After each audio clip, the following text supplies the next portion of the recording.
O Senhor esteja convosco. Ele está no meio de nós. Proclamação do Evangelho de Jesus Cristo, segundo São Lucas. Glória a vós, Senhor. Naquele tempo, os publicanos e pecadores aproximavam-se de Jesus para o escutar. Os fariseus, porém, e os mestres da lei criticavam Jesus. Este homem acolhe os pecadores e faz refeição com eles. Então Jesus contou-lhes esta parábola. Um homem tinha 2 filhos. O filho mais novo disse ao pai: Pai, dá-me a parte da herança que me cabe. E o pai dividiu os bens entre eles. Poucos dias depois, o filho mais novo juntou o que era seu e partiu para um lugar distante. E ali esbanjou tudo numa vida desenfreada. Quando tinha gasto tudo o que possuía, houve uma grande fome naquela região e ele começou a passar necessidade. Então foi pedir trabalho a um homem do lugar, que o mandou para seu campo cuidar dos porcos. O rapaz queria matar a fome com a comida que os porcos comiam, mas nem isso lhe davam. Então caiu em si e disse: Quantos empregados do meu pai têm pão com fartura, e eu aqui morrendo de fome? Vou-me embora, vou voltar para meu pai e dizer-lhe: Pai, pequei contra Deus e contra ti, já não mereço ser chamado teu filho, trata-me como a um dos teus empregados. Então ele partiu e voltou para seu pai. Quando ainda estava longe, seu pai o avistou e sentiu compaixão. Correu-lhe ao encontro, abraçou-o e cobriu-o de beijos. O filho então lhe disse: Pai, pequei contra Deus e contra ti, já não mereço ser chamado teu filho.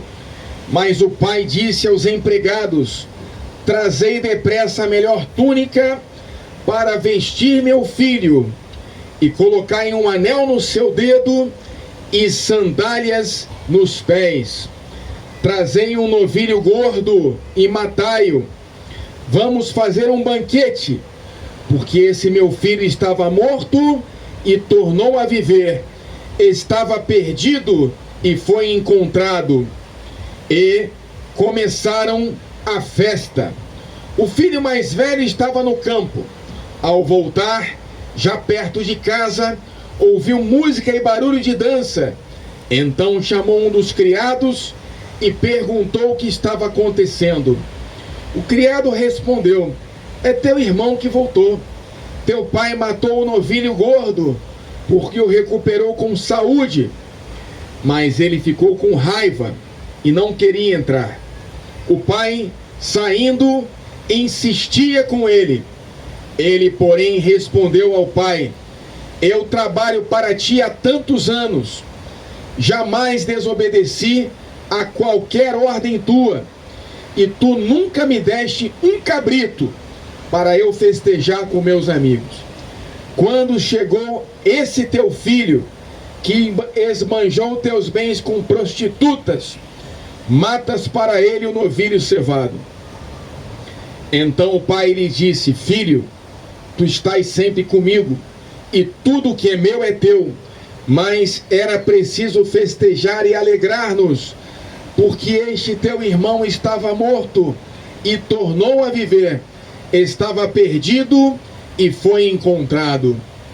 Palavra da salvação. Glória a vós, Senhor. Podemos nos sentar só um momentinho, queridos irmãos e irmãs. Quando eu me aproximei da igreja, lá pelos anos de 1997, tem gente que não era nem nascida ainda aí, e eu vi pela primeira vez um padre usando uma veste como essa, né? O padre explicou para a Assembleia: essa cor aqui se chama salmão, né? Eu acho que é rosa, né? Na verdade, né? E a razão de estar usando rosa é porque, ou salmão, como queiram, é porque hoje é um domingo de alegria. Dentro da quaresma, que é um tempo de penitência, é um tempo no qual nós já celebramos o perdão do Senhor para conosco e a festa do grande perdão que se aproxima, que é a festa da Páscoa. Porque em Jesus Cristo, morto na cruz e ressuscitado, nós encontramos o perdão dos nossos pecados e a salvação para nossas vidas.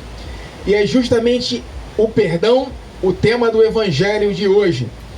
Nós temos a famosa parábola do filho pródigo, que poderia ter outros nomes, o amor do pai, em 3 perspectivas: a do filho mais novo, do pai que ama e do filho mais velho que tem uma atitude de raiva, de insatisfação, mesmo morando sempre com o pai.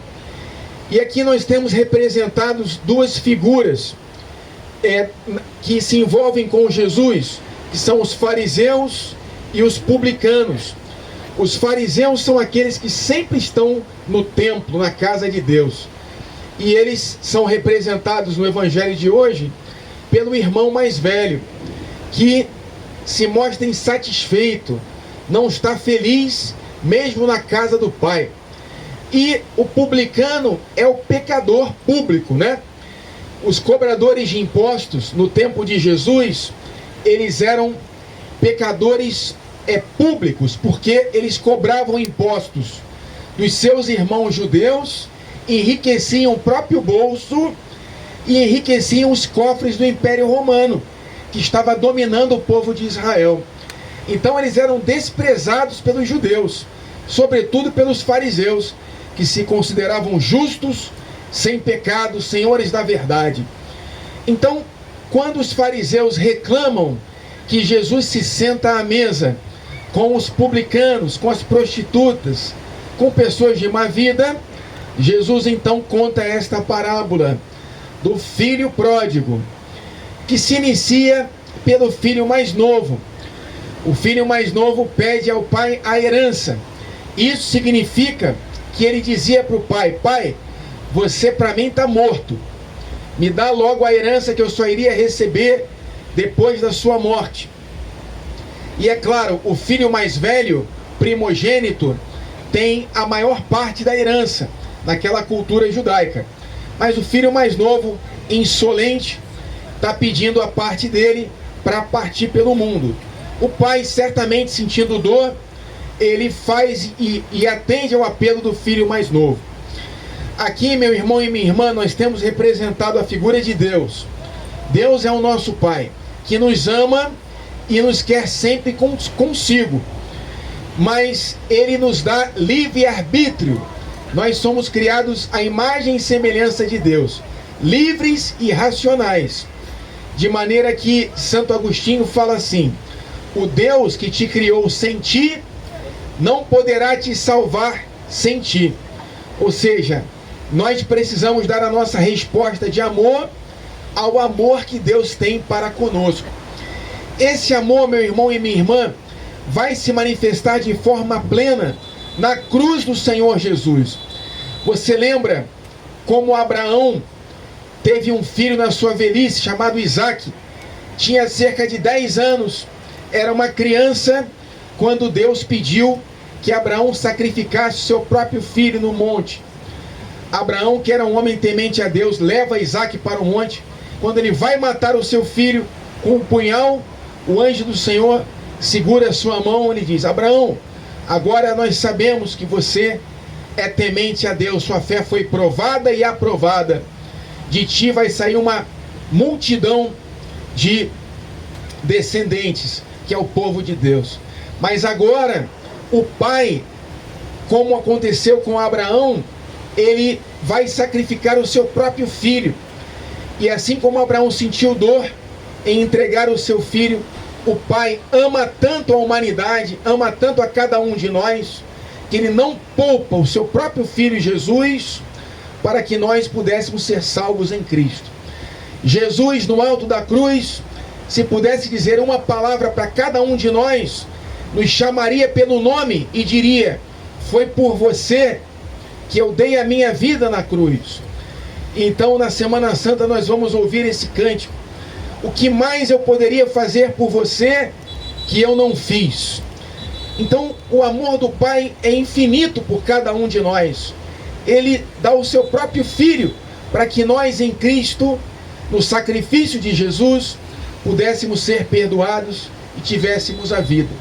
Mas o filho mais novo, mesmo assim, escolhe o caminho do pecado. E muitas vezes o caminho do pecado vai nos ensinar o caminho da felicidade. Ele se deixa levar pelos prazeres, quer curtir a vida e vai para um lugar distante, representando que o pecado nos afasta de Deus. Mas quando acaba o dinheiro e vem um tempo de fome, ele começa a cair em si.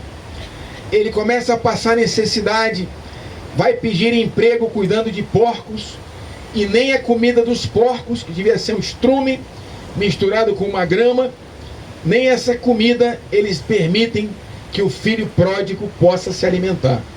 E aí ele se lembra que na casa do pai dele, até os empregados são tratados com mais dignidade. Então ele decide voltar para a casa do pai. É interessante nesta parábola que o filho mais novo várias vezes chama o seu pai de pai. Várias vezes faz pai, pai, pai.